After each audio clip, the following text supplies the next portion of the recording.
loving me, I loving you.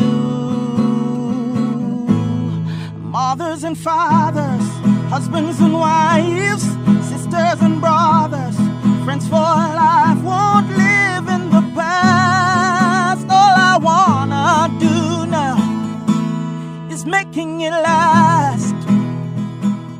Some of us have had pleasant childhoods, some of us have had unpleasant childhoods. Sometimes that inner child can be a hindrance to some of the relationships we have, or actually, have a positive impact. What we're going to be talking about is how can we silence the inner child that can sometimes negatively impact our relationships. Welcome to Making It Last podcast. I'm your host, Noreen Daly. And with me is Popsan Francis, founder of Women Healing Together, author of Knickknacks for Living. Welcome, Popsan. Thank you so much, Noreen. Thanks for having me. So, what gives you the authority to speak on such an issue? Oh, I wish I could say to you, I have a PhD in this and that and that and that. Mm-hmm. But I can't. What I can say to you and to the listeners is that I've lived a life. Okay. I've lived a life of that experience. I know what it is like to walk in the trail and path of trauma, and I also know what it is like to no longer be controlled by my triggers. And I also know what it is like to no longer be controlled by that hurting child, that inner child, that hurt child. Okay. All right. So let's talk about that inner child and how can we then silence, especially that one that can negatively impact our relationships. Yes. Thank you for the opportunity. Now, there is a presupposition here that we just need to silence the child. Stop talking so I can get on with my life. You are really preventing me from becoming the best that I need to be. I don't need to hear your voice. I don't need to hear you speak the trauma that I've experienced. Shut up so I can move on. That would be great, but that is not the approach that I would suggest.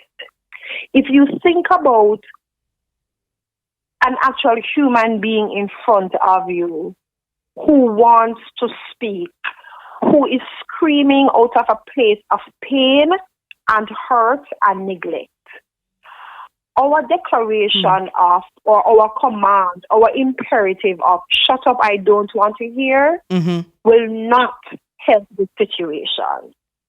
In the very same way, that inner child, that hurt child, that child who has been traumatized within us is taking control of our present, is causing us to respond out of his or her level of cognition because that child needs to be heard. And because that child needs to be heard, we first have to listen before we can dictate. And the honest thing is that so many of us are afraid to be by ourselves. We are afraid to listen to ourselves because we want to run. And every time we take a step forward, the child, as it were, is pulling us back. But in reality, it is not the inner child's intent to prevent us from growth. All the hurt and the pain that we are seeing, and all the hurt and the pain that is motivating our action that we sometimes blame the inner child for, is our inner child's attempt to heal us, but we are too afraid to acknowledge. So I want to say that first. That being said, we have to come face to face with our inner child. And the inner child here is a metaphor for the hurt and the pain and the regret and the guilt. So in essence, we are taking responsibility for not being proactive and for not being intentional about our healing. So we tend to say, oh, the inner child is causing me not to do this, and the inner child is causing me not to do that. We have the choice. We have the choice to make a difference. When we were abused as children, we did have the choice to scream, to run, to shout, but we were not equipped with the voice to do so. And we tend to make the very same mistake as adults. We would have gone through trauma, we would have experienced much, but we are still not putting ourselves in the position to be equipped to break free from this cycle of trauma and the control of our triggers. No. How do we silence this inner child? Or could we restate it? How could we assure or reassure this inner child so that instead of having what seems like two persons within a body fighting against each other, right? Instead of having that, allowing that inner child to be at peace, come into one with us so we can move forward together. I suggest an acknowledgement that we have the choice to meet our younger selves, that we have the choice to acknowledge our younger selves and to talk with our younger selves. Because many times we are running because we have not forgiven ourselves. So many times survivors of childhood sexual abuse, we blame ourselves. Is it because of what I was wearing? Is it because I was a bad girl? Is it because I took the candy? Is it because I did this? Is it because I did that? So how do we have a conversation with that child whom we must forgive and who must forgive both? It can take different shapes and different stages. For someone who is listening and you're thinking, okay, I need professional intervention, it may mean going to a psychologist, a psychiatrist, a counselor, and having them take you through therapy so you can talk with that inner child. There are some of us who have not had that professional intervention, but praise be to God, He has brought us on a path and we have reached at a particular stage and we are continuing on our healing journey. It may mean writing a letter to that little girl or that little boy, expressing all the pain, expressing all the regret, and asking that child to forgive you for not using your voice if you're feeling guilt. It may also mean in that letter saying to that child that when I were you, I was not able to protect you. I did not have the skills, but now I do. And moving forward, we can be one. And I know I'm equipped with the skills, and I know I'm equipped with the support to make choices and to protect myself.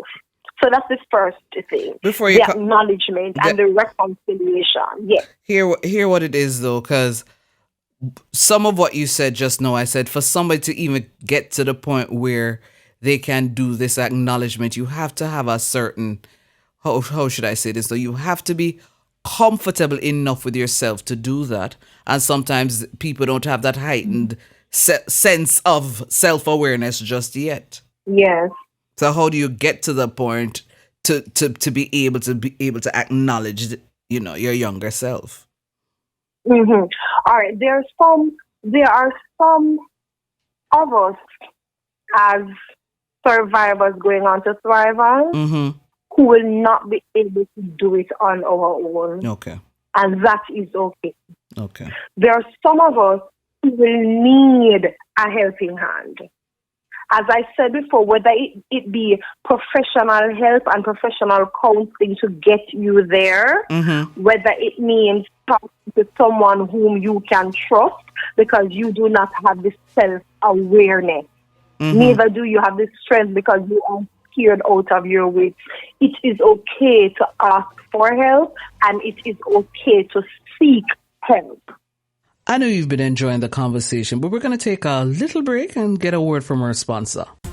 Does your business lack branding? Having difficulty realizing your vision? Look no further. Splinth Brand Design Consultancy specializes in developing personal and business brands. Services include strategic management, website creation, social media branding, and more. Visit them online at www.wearesplinth.com. Splinth, the brand you need to succeed.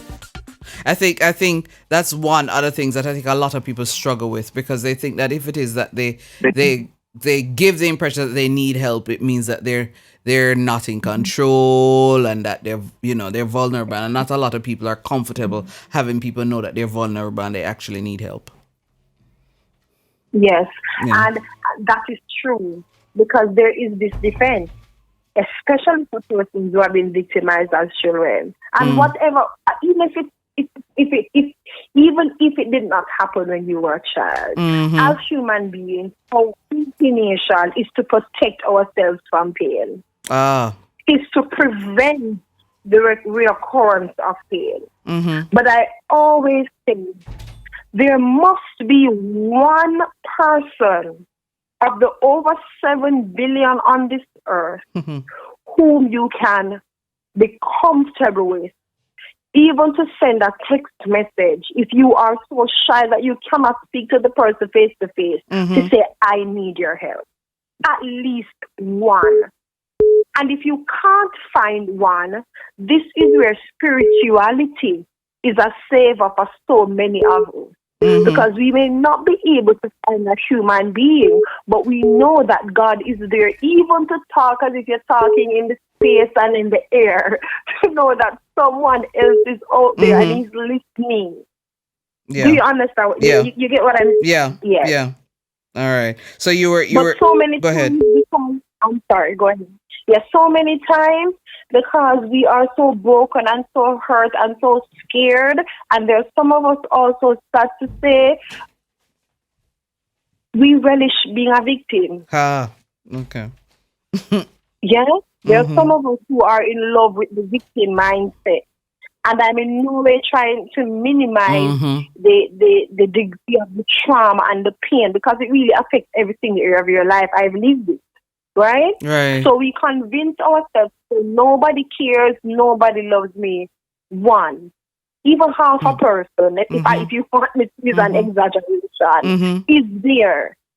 You can hold your hand to it.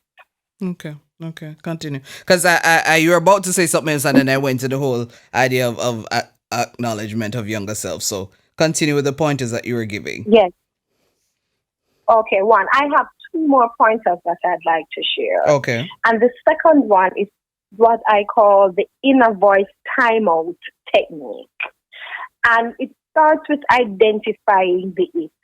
When that inner child begins to speak and to scream and begins to dictate your presence, whether it is feelings of guilt, whether it is self-sabotage, whether it is feelings of rejection, not good enough, not pretty enough, whatever enough. Don't run away from it. Don't try to say, oh, I'm fine, I'm okay, nothing is wrong. Don't try to ignore it by plunging yourself into something else. Acknowledge what the feeling is. Yes. Acknowledge it. I feel worthless. Acknowledge it, then counter it. I feel worthless, but what? What is it in you that you have at this moment? Or what is it that you have outside of you? Or who do you have in your corner that can help you? So I feel worthless. For some persons, we may use scripture. I feel worthless, but I am fearfully and wonderfully made.